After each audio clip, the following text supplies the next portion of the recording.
Assalamualaikum warahmatullahi wabarakatuh. Perkenalkan, nama saya Ranti Widyastuti dari kelas 11 Perbankan 1. Di video kali ini saya akan membahas materi tentang valuta asing. Berikut ada 7 poin yang akan saya jelaskan mengenai materi valuta asing. Yang pertama ada pengertian valuta asing, tujuan valuta asing, fungsi valuta asing, jenis valuta asing, faktor yang mempengaruhi kurs valuta asing, pelaku valuta asing, serta kelebihan dan kekurangan valuta asing. Yang pertama ada pengertian valuta asing. Apa sih valuta asing? Valuta asing atau falas merupakan mata uang yang diakui, dipakai, dan diterima sebagai alat pembayaran dalam perdagangan internasional. Nah, valuta asing ini adalah bagian dari devisa suatu negara. Devisa suatu negara. Apa sih devisa? Devisa merupakan setiap kekayaan yang ada pada suatu negara yang berada di luar negeri dengan wujud bisa berupa barang, jasa, ataupun mata uang yang dipakai sebagai alat perdagangan lintas negara. Sedangkan pasar valuta asing, foreign exchange market atau forex, merupakan jenis perdagangan mata uang suatu negara kepada mata uang negara lainnya, yang ada keterlibatannya dengan pasar uang di seluruh dunia dan berlangsung selama 24 jam dengan terus berkesinambungan. Yang kedua ada tujuan valuta asing, yaitu sebagai transaksi pembayaran untuk mempertahankan daya beli, dapat mengirimkan uang ke luar negeri, untuk memperoleh keuntungan, untuk pemageran risiko atau hedging, dan untuk memudahkan belanja. Yang ketiga ada fungsi valuta asing, yaitu sebagai alat tukar internasional, sebagai alat pembayaran internasional, sebagai pengendali kurs mata uang. Kurs mata uang. Kurs itu apa sih? Kurs merupakan perbandingan nilai mata uang yang satu dengan mata uang yang lain. Misalnya, $1 Amerika nilainya sama dengan Rp14.000. Kurs mata uang suatu negara dapat menguat atau melemah sesuai dengan kondisi negara tersebut, dan sebagai alat untuk memudahkan perdagangan internasional.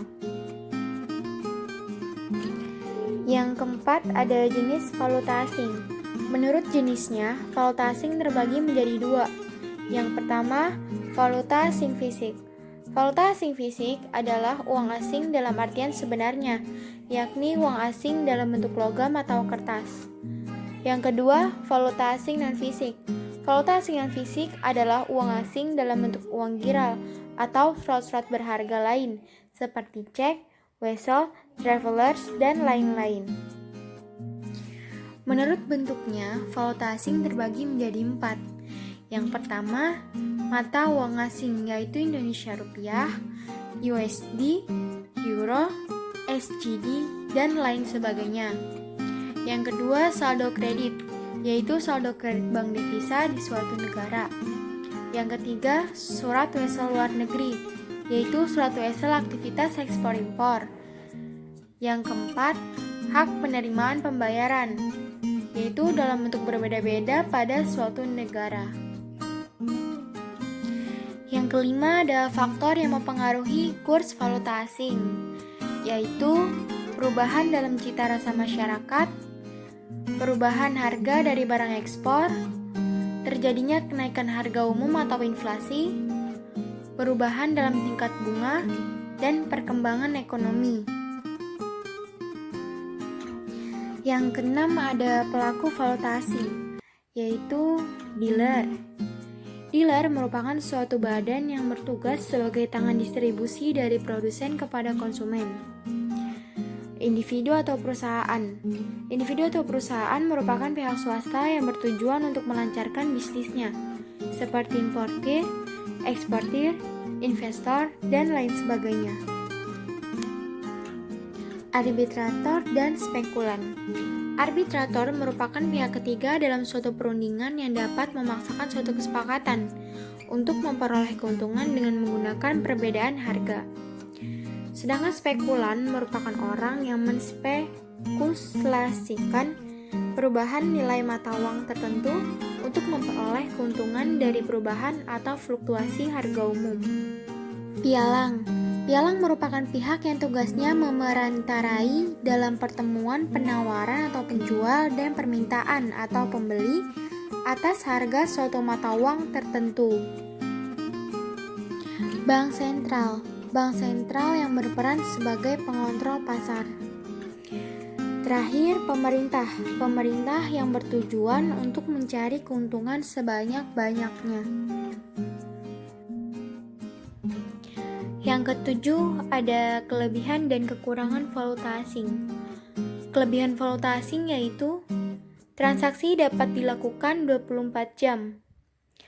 Harga jual yang stabil terhadap setiap mata uang yang ada atau tidak turun drastis.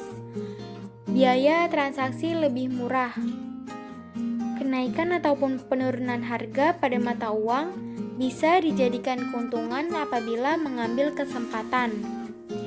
Dan daya beli investor melebihi jumlah modal yang ada. Kekurangan pasar valuta asing yaitu resiko kurs pertukaran tidak bisa dipastikan dan sulit diprediksi. Sangat susah dilakukan oleh masyarakat menengah ke bawah. Asal negara menjadi pengaruh kesuksesan karena terdapat resiko yang muncul karena campur tangan dari pemerintah pada mata uang yang diperdagangkan. Sekian yang dapat saya sampaikan, kurang lebihnya mohon maaf. Wassalamualaikum warahmatullahi wabarakatuh.